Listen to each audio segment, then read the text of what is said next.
জীবনের মূল্য কি মাত্র 25,000 টাকা?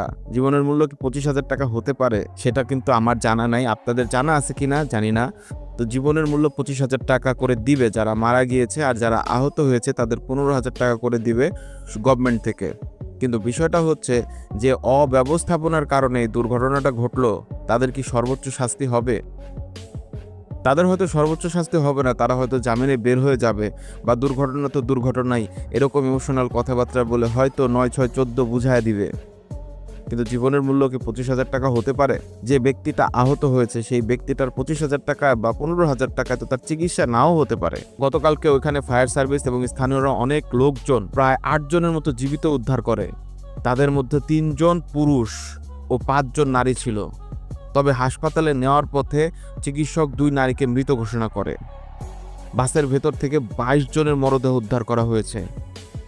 এদের মধ্যে 6 জন পুরুষ ও 11 জন নারী এবং 5 জন শিশু, 4 জন ছেলে ও 1 জন মেয়ে ছিল।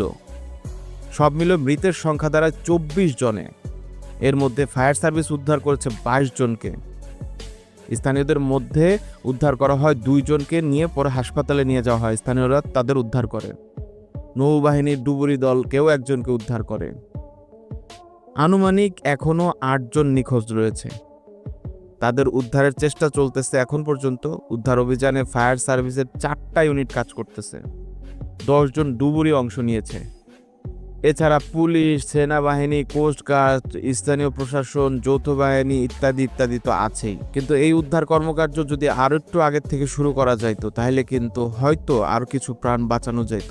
হামজা কেন আসতে দেরি করছে সেটারও জবাবদিহি করা উচিত। কেন এই বাসটা 5টার সময় ডুবলো, সেই বাসটা উঠাইতে উঠাইতে রাতের 1টা 2টা বাজলো? কেনই বা তখন তাৎক্ষণিকভাবে ডুবুরি দল আসলো না? কেন তাদের মরদেহ বাসগুলোর থেকে কেন বের করা হইল না? প্রশ্ন কিন্তু অনেক, উত্তর আপনার কাছেও নেই, আমার কাছেও নেই।